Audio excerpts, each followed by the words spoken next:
The epilogue given by General Rupert Smith in the book The Evolution of Art provides a deep and evolving analysis of the concept of operational art, the practice of linking military strategy with the tactical actions in warfare. Through historical retrospection and modern observations, Smith explores how the application of this art has shifted from early tribal conflicts to the complexities of the contemporary warfare, particularly what he terms war amongst the people.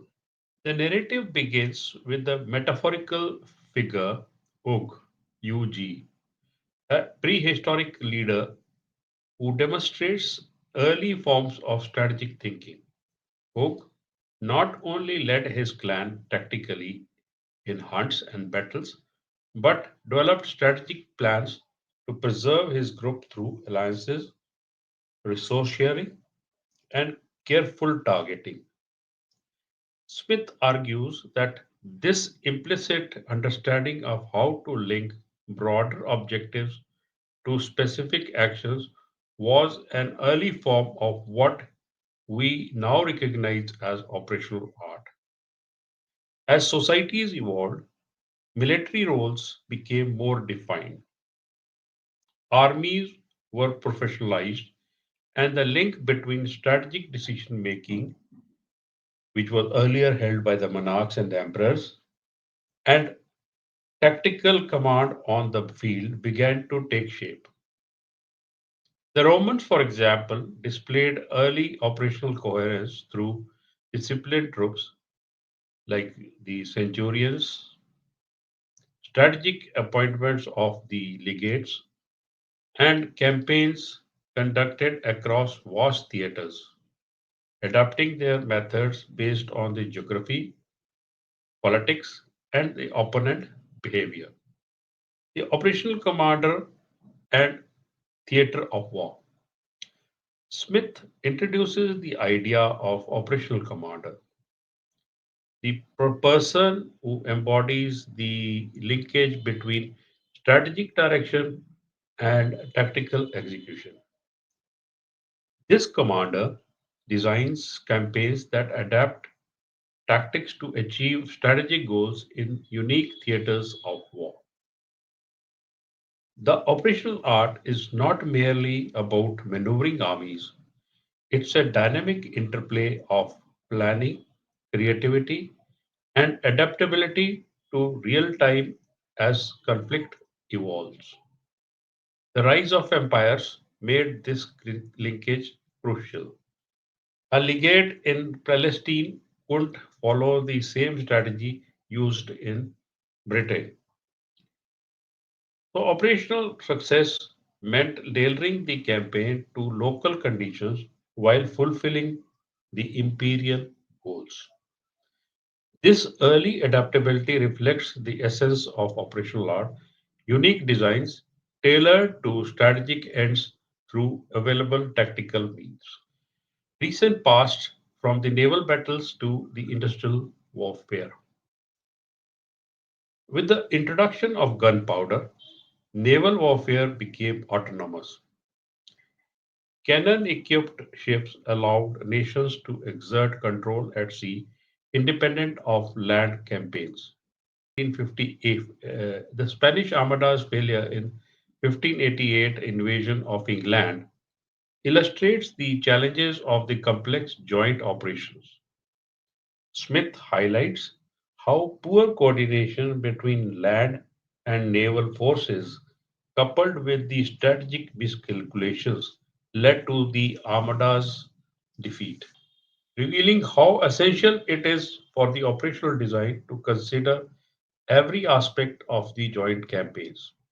By 19th century, armies grew larger and more mobile due to the technological advancements like the railways and industrialization. New terminology like the grand strategy and grand tactics emerged to describe layers of command and complexities. The Germans, post unification, formalized the operational level as a distinct aspect of warfare, particularly in their two front war planning. They envisioned operational art as a movement of forces from strategic reserves to the decisive points, emphasizing the maneuver and surprise. World War II further revolutionized the operational art. The combination of radio, internal combustion engines, and the air power allowed for rapid, coordinated strikes across air, land, and sea. The Soviet use of Operational Maneuver Group OMGs and the Allies' joint operations in North Africa and Pacific exemplifies this integrated approach. Smith points out that operational art during the era became less about individual flair and more about constructing vast, multifaceted campaigns with logical excellence and organizational skills. Present war amongst the people. The most profound shift in Smith's narrative is his analysis of the modern conflict, which he terms war amongst the people. Unlike the Industrial War, which sought decisive military victory through overwhelming force, modern conflicts are less about battlefield wins and more about shaping intentions and narratives. In these wars, military forces support broader strategic goals, often the political, social, or the psychological, rather than acting as a decisive instrument.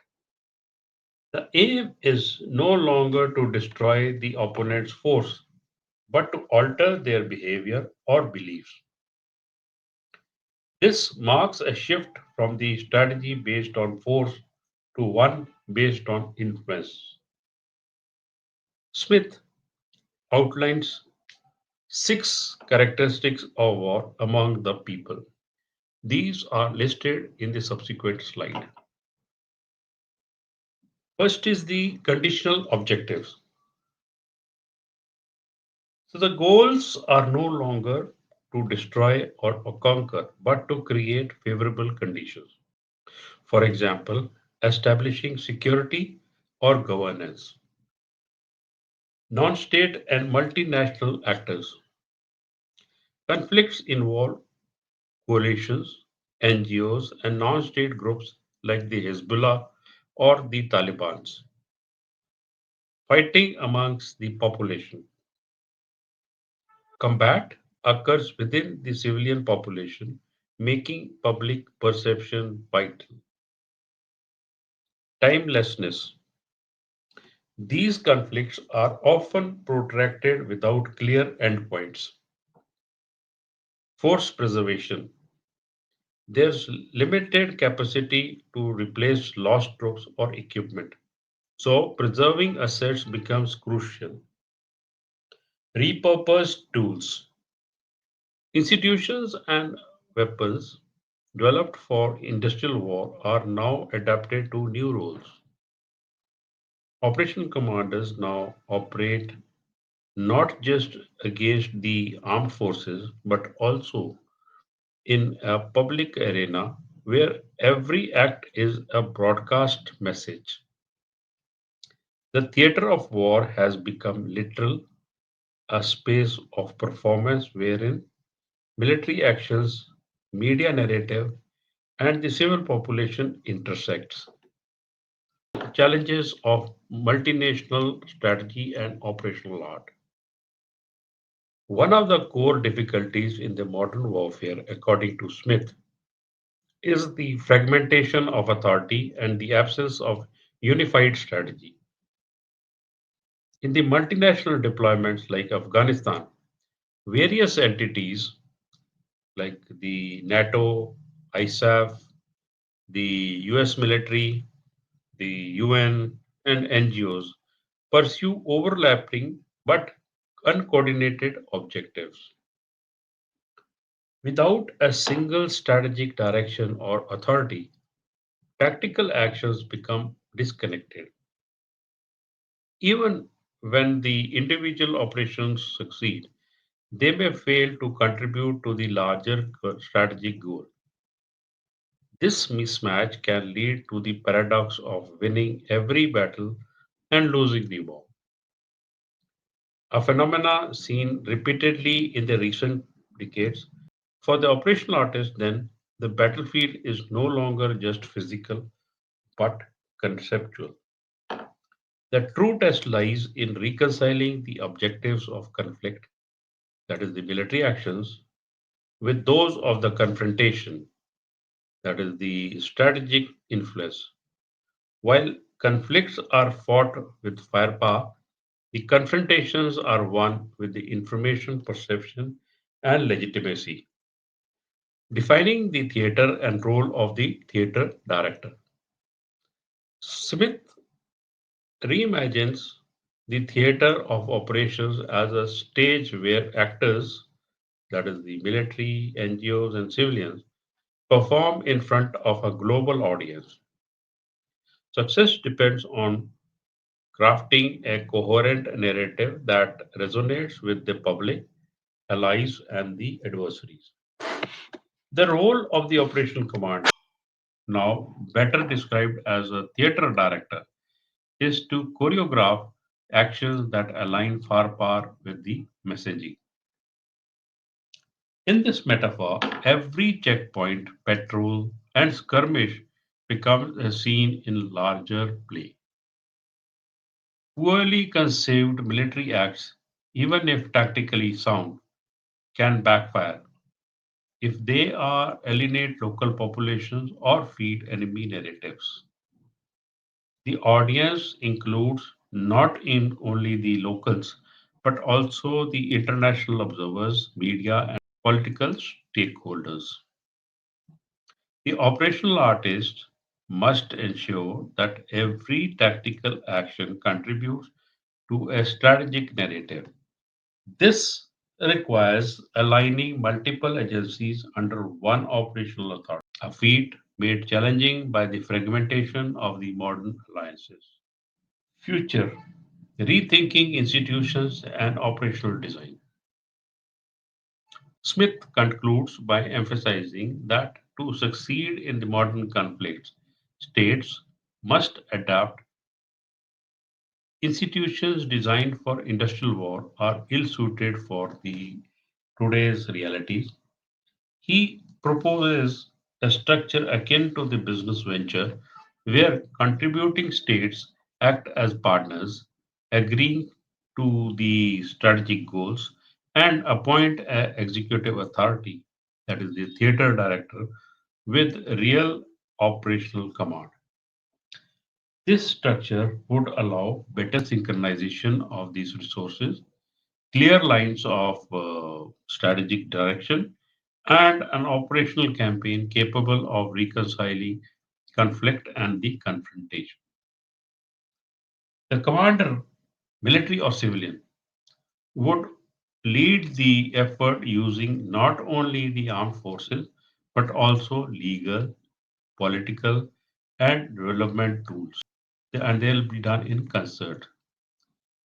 The operational art of the future will be driven by information and perception, so creating effects that influence the intentions, coherence and clarity. It will be aligning all efforts to a shared goal, flexible authority, a leader who understands the theater holistically. Ultimately, the modern operational artist must conduct campaigns that not only win battles but also environment so the strategic goal is achieved through perception, influence, and control of narrative. Success lies in the interplay between forces and the information battlefield and broadcast, action, and audience. To conclude, General Sir Rupert Smith's epilogue is both a historical journey and a wake up call. It chronicles the evolution of warfare from the primal conflict to complex geopolitical confrontations. Through vivid metaphors, practical insights, and historical depth, Smith lays out a compelling vision for modern operational art. It is no longer enough to be a master of tactics or strategy. Today's commander must also be artist of influence, shaping events not just in the battlefield but in the minds of the people. With this, we have come to the series of the OPAD lessons.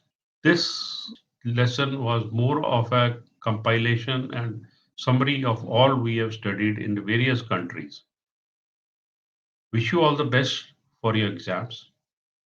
Thank you.